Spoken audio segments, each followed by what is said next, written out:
Y ya regresamos a su programa Tierra Cero a través de SSH Radio, y hoy tenemos a otro muy buen y querido invitado que gracias, ya nos ha visitado más de una ocasión. Gracias. El ingeniero Giovanni Arenas Corzas, que además de ser el director del Polaris Project, proyecto del que les hablaremos en otra ocasión. Sí, de la Gran Pirámide de Egipto. La Gran Pirámide de Egipto, exactamente. También es ingeniero, ¿no? Ingeniero civil. Sí, así es. Así es. Entonces, dentro de todo lo que él sabe, hoy nos va a hablar sobre los efectos de los sismos, ¿no? Sí. Muchísimas ocasiones, bueno, yo creo que aquí en México, al menos el pasado 19 de septiembre del año 2017, tuvimos pues la desafortunada experiencia del sismo de esta fecha, ¿no? De los sismos del mes de septiembre, para ser exacto. Entonces, yo creo que sí tuvimos vamos a decirlo de esta manera, tuvimos una muestra de lo que pueden causar estos sismos, ¿no? Porque claro, obviamente en la Ciudad de México, en estados como Oaxaca, en Guerrero, en Chiapas también, hubo obviamente viviendas que como tal sí se vieron afectadas al grado que tuvieron que ser pérdida total, ¿no? Y de la misma manera, escuelas, lo mencionábamos en el corte, y de la misma manera, por ejemplo, edificios históricos, como lo pueden ser iglesias, como lo pueden ser palacios de gobierno, cosas de ese tipo, también se vieron afectados. Y esto, pues, simple y sencillamente al menos de manera muy personal, me deja pensando, ¿qué pasa después de un sismo, no? Ya vivimos la euforia que fue el apoyarnos entre nosotros, el repartir víveres, ir a dejarlos, claro, todas las brigadas, todo el apoyo, exactamente, todas las brigadas, todo el apoyo. Pero, ¿y qué pasa después? O sea, y es textual y literal, ¿qué pasa después, no? ¿Qué pasa después de que llegan y te dicen, ¿sabes qué? Tu vivienda, este edificio en donde tú trabajas, esta iglesia que tú regularmente visitas, tiene estas afectaciones. Y bueno, para esto vamos a dejarle los micrófonos al experto. Al experto. Gracias, un placer. Un placer. Así es, que nos trae muy buena y valiosa información. Bueno, miren, primero vamos a hacer una evaluación estadística de lo que arrojó este sismo del 2017, del 19 de septiembre. Curiosamente coincidió la fecha, eso es algo increíble, ¿no? Pero bueno, sí. Aquí, como sabemos, en Puebla, pues sí hubo bastantes daños. Podemos considerar que 20 fueron los edificios más afectados en Puebla. Podemos nombrar, por ejemplo, el Museo Regional de Puebla, la Nueva España, la Casona de la China Poblana, la Compañía, que ya había sufrido y de nuevo volvió a sufrir. También tenemos el Sol de Puebla, el Museo del Automóvil, el Templo de Santo Domingo.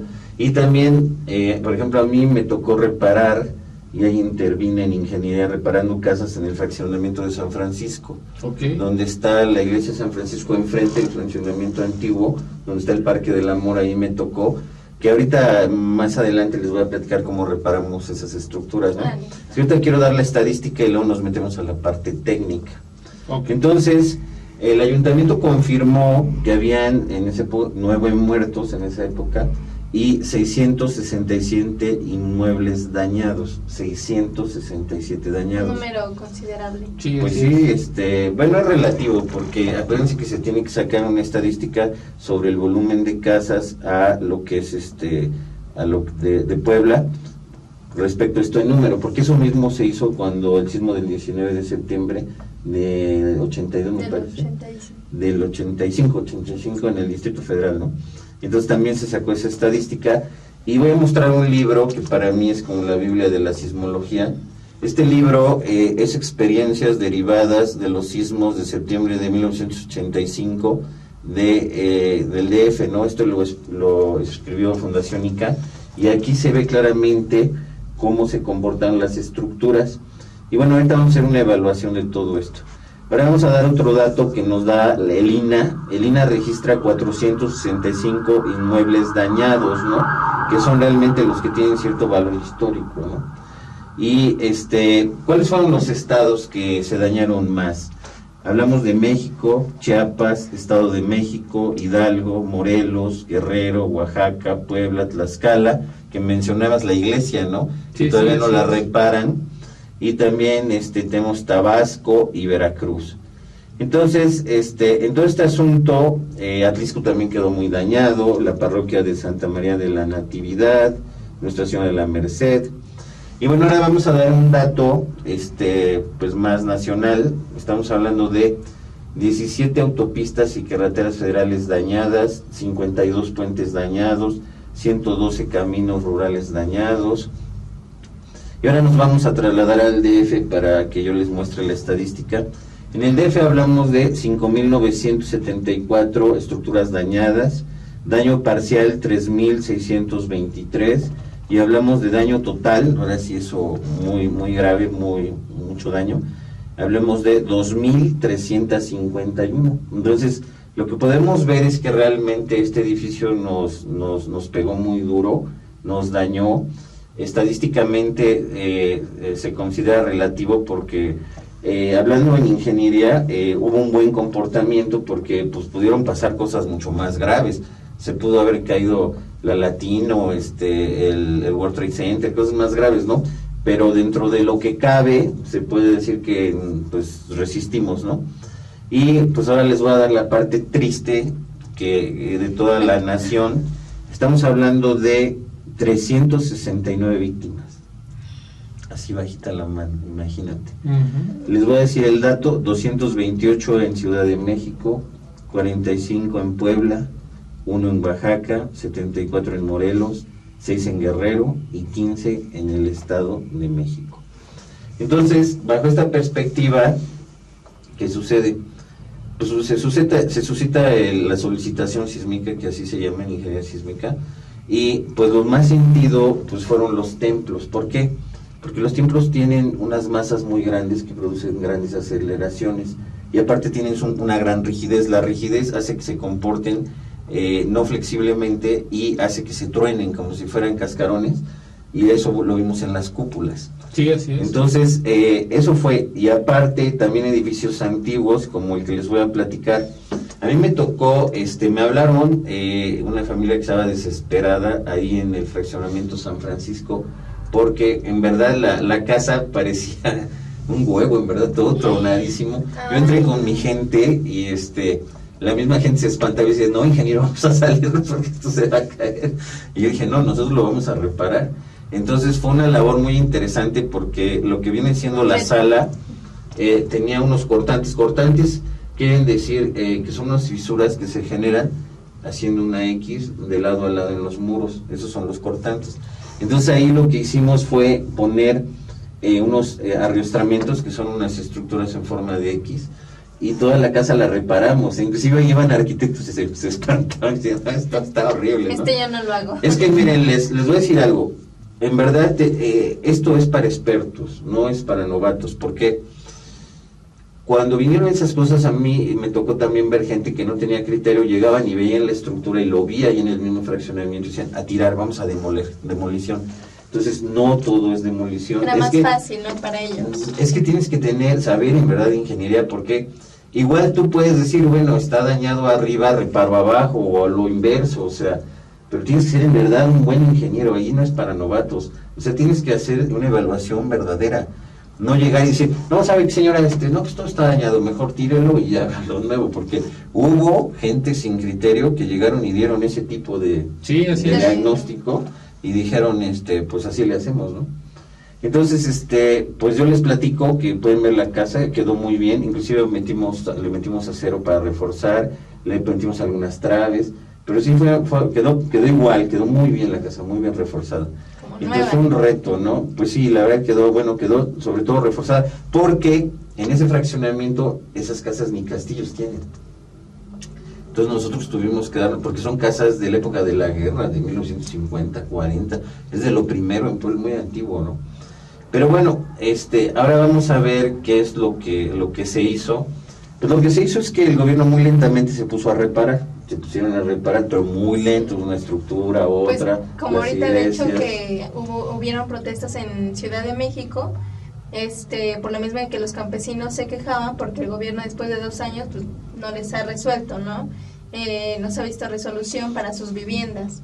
Esto es, por eso hay muchas manifestaciones de campesinos Y en este caso no creo que son los campesinos después de 2 años Ajá. no hayan tenido resultados. Mira, yo pienso que el problema de Ciudad de México es la opacidad en el manejo de los recursos. ¿Por qué? Porque se ha manejado que hasta hubo un desvío. Si el gobierno de México tiene recursos y hay ingeniería y se puede reparar, se repara rápido, pero son pretextos del gobierno del Distrito Federal, y esa pobre gente pues se quedó con sus casas dañadas, algunos están esperando ayuda.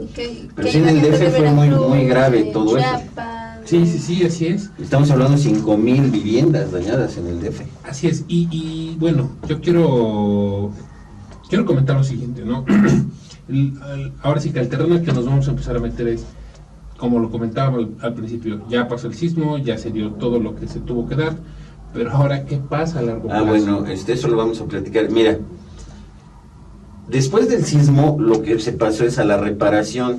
Entonces se reparó, se hicieron los trabajos y sucedieron cosas tan ridículas como que había ingenieros, arquitectos que decían que si pasaban los autobuses, los camiones, iban a dañar. No, eso no tiene ni que ver. ¿Por qué? Porque solamente que pase un tanque, esa vibración no va a hacer que se caigan. Desviaron las rutas, las regresaron, todo un show. Yo la verdad estaba súper enojado por eso, porque no tenían que haber hecho ese show ridículo. Pero bueno, miren, les voy a decir qué pasa en México y les voy a hablar con la cruda realidad. En México nada más tenemos la cultura de reparar, no de prever. Ahorita muchas estructuras han sido reparadas, iglesias, casas, todo eso. Pero la pregunta es cómo vas a prevenir. Yo les voy a hablar como ingeniero civil porque hay que hablar con conocimiento. Miren, imagínate una iglesia dañada, Santo Domingo, la iglesia que tú quieras, que son templos antiguos que tienen bóvedas, que tienen lo que vienen siendo las columnas y viene siendo un arco. Bueno, pues allí lo que tienes que meter es tecnología, y hablamos de disipadores de energía, no cualquier cosa. O sea, tristemente, se los digo así de frente, en los programas de ingeniería civil, aunque no lo crean, no les enseñan a reparar cúpulas, no les enseñan cúpulas, no hay una materia de estructuras antiguas, van y hacen lo que pueden. Lo que se hizo en muchas veces, lo que vienen siendo las cúpulas, se meten unas por medio de acero, se meten unas como grapas, y luego cuelas ahí con concreto y así va reparando lo que sea. Pero se hizo lo que se pudo realmente. Pero ante una solicitación sísmica, que es que se vuelva a presentar lo que tú dices, y se empiece a mover la iglesia, por ejemplo, estamos en lo mismo, en ceros, va a suceder algo igual o peor. Entonces, ¿qué se tendrá que meter? Ejemplo, hay unos disipadores de energía que se pueden poner entre columna y columna, que son una especie como de amortiguadores. Imagínense para que me entienda la gente común, los amortiguadores de los carros. Esos amortiguadores disipan la energía del coche. Eso es lo mismo en estructuras. Pero ¿saben quién hace eso? Nadie. ¿A quién le interesa? A nadie. O sea, realmente para que tú puedas competir con la fuerza sísmica necesitas generar mecanismos que disipen la energía. Ahorita todos los monumentos trabajan a rigidez, a inercia. O sea, por peso y por rigidez. Entonces, cuando vienen esas solicitaciones tan tremendas, pues no se puede. No están preparados. Entonces, toda esa tecnología, los mismos ingenieros no las conocen, les tienen miedo. Lo que les puedo decir, y tu pregunta es, ¿qué hemos hecho? Reparar. Y nos falta, porque hay mucho que se quedó, gente que está reclamando, pobre gente, todavía tiene sus casas mal. Hemos reparado, pero no hemos hecho prevención. Así es, y yo quiero hacer un comentario rápidamente. No solamente hemos reparado, también hemos reconstruido, pero hemos reconstruido el riesgo. O sea, hemos intentado rehacer las cosas tal y como estaban, ¿no?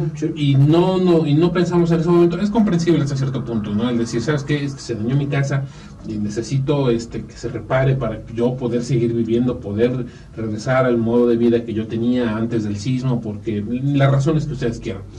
Pero desafortunadamente en muchas ocasiones no tomamos en cuenta que ese suceso se puede repetir. No, va a venir.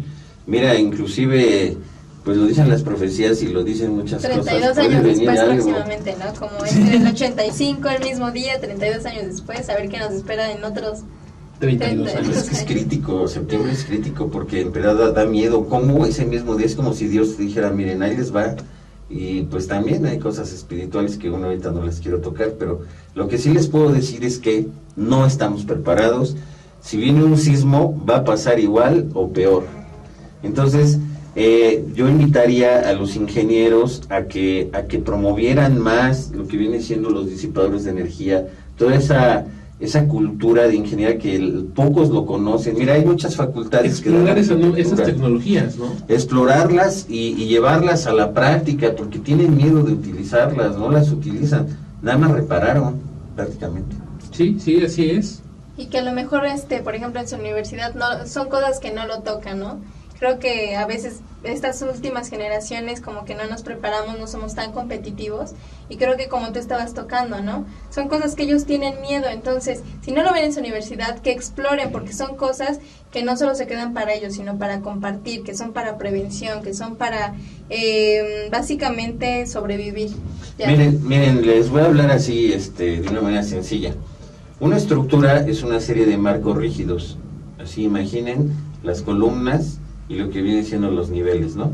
Realmente cuando se presenta la solicitación sísmica, lo que resiste es la rigidez de entrepiso, que es la unión viga-columna. Eso es lo que resiste.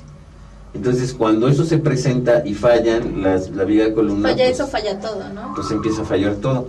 Entonces, ¿qué se hizo cuando se reparó? Y aquí lo tengo en el manual de la ICA. ¿Qué se hizo cuando se reparó? Se colocaron unos que se llaman arriostramientos, ¿no? Y esos arriostramientos fue a ver, hijo, es que no sé si se alcanzaría a ver, mire, es esto.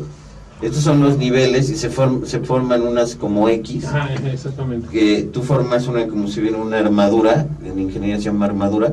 Estas son estructuras reparadas del sismo de 85 del Distrito Federal. Entonces, esto, si tú le metes los disipadores de energía, que son como esos que les dije, que son como unos amortiguadores, es lo que te disipa la energía. ¿Por qué?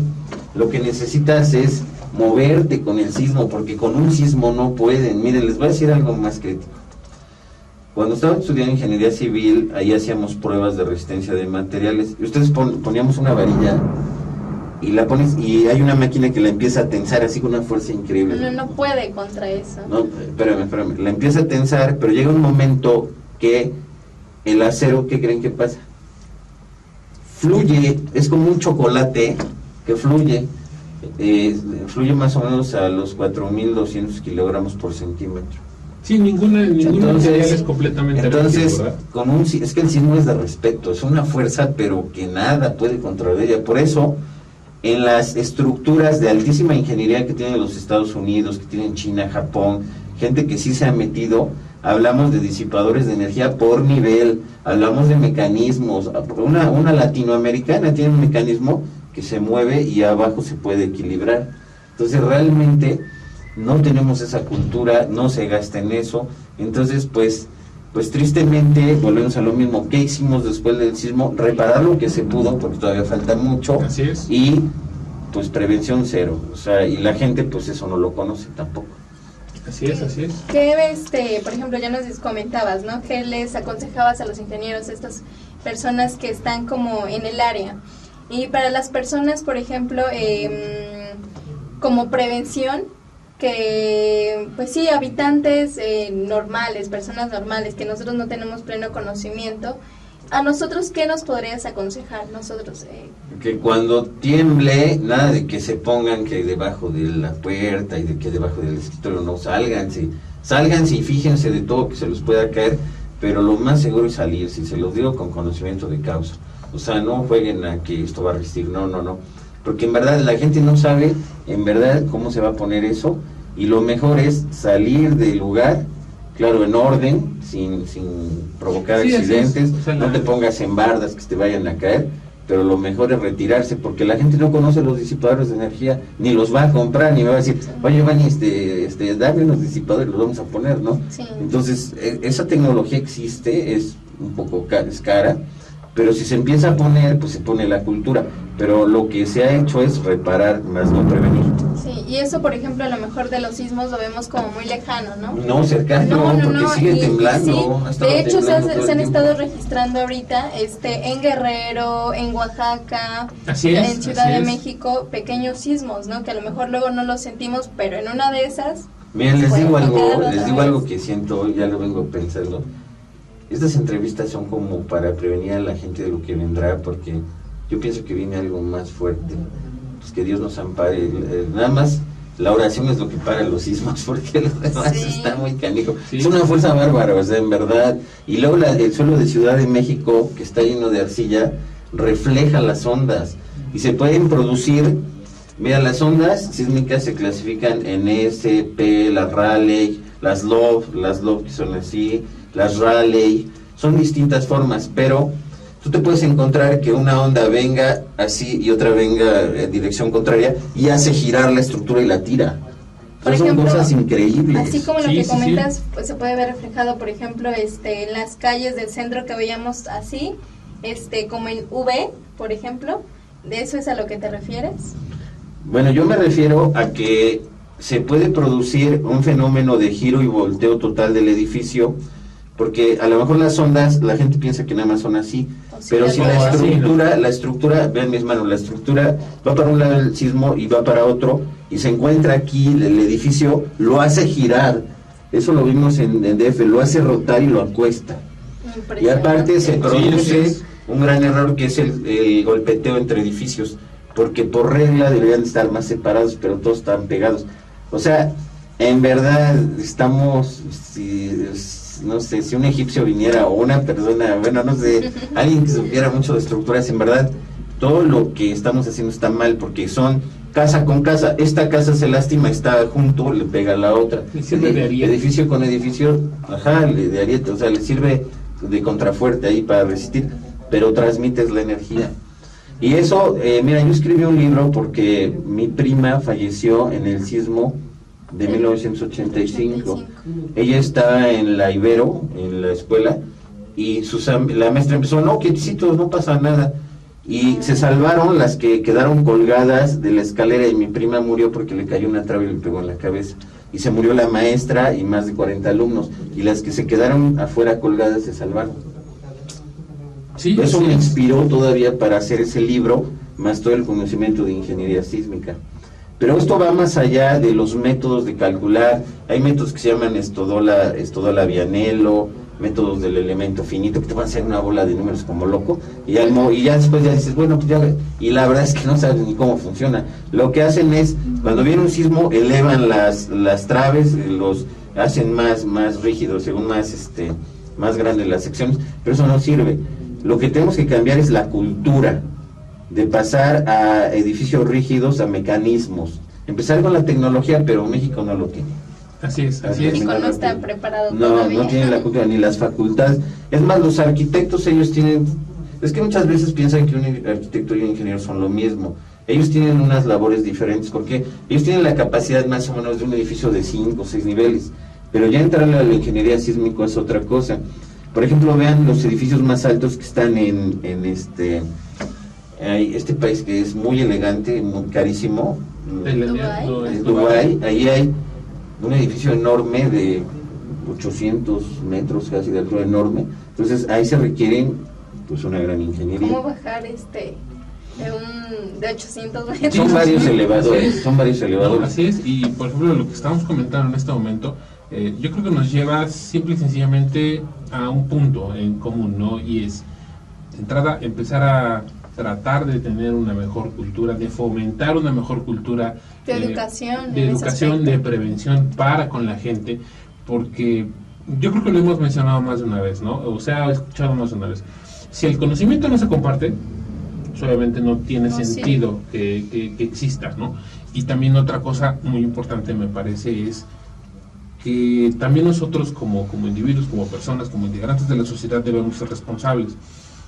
Desafortunadamente en muchas ocasiones no recurrimos a la gente indicada, con los conocimientos indicados, con los expertos que obviamente saben cómo elaborar, cómo construir, cómo se comportan, o sea, que tienen un conocimiento que si tú le dices, ¿sabes qué?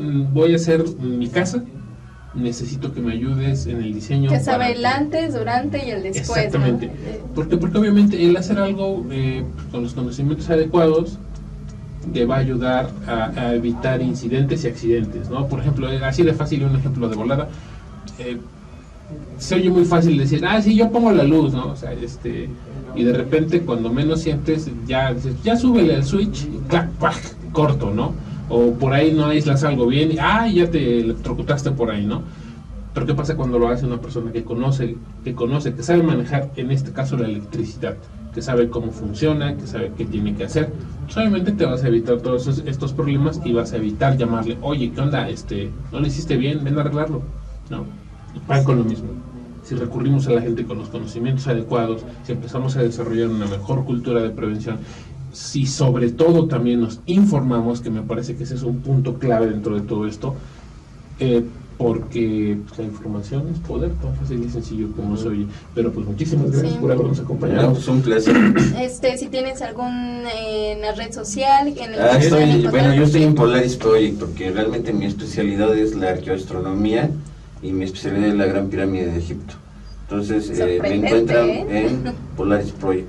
Así es. Ok. Por Facebook, así Facebook, es. ahí estoy, en Polaris Project, Proyecto Polaris. Y próximamente también, más adelante nos va a acompañar para hablarnos un poco sobre este proyecto que, bueno, de manera muy personal yo tuve la oportunidad de, pues sí, participar con él, entrevistarlo, y son datos que son muy interesantes. Rápidamente quiero hacer solamente mención de una cosa. Usted decía hace un momento, ¿no? Si viniera un egipcio y viera lo que estamos haciendo, se daría cuenta que obviamente las cosas no están yendo, no nos están yendo tan bien, ¿no? Pero muchísimas gracias por habernos acompañado. Pues un placer a ustedes y gracias por invitarme. Gracias. Para mí es un honor estar aquí. Así es. Betty, muchísimas gracias. Pues muchísimas gracias a todas las personas que nos están escuchando. Pueden entrar a su página, son datos súper interesantes. Proyecto Polaris, ahí van a encontrar videos, cosas de la Gran Pirámide, cosas increíbles. Así es. Proyecto Polaris. Así es. Pues muchas gracias y nos estamos viendo en la siguiente transmisión. Así es, este fue su programa de Tierra Cero a través de SSH Radio. Hasta la próxima. Nos vemos.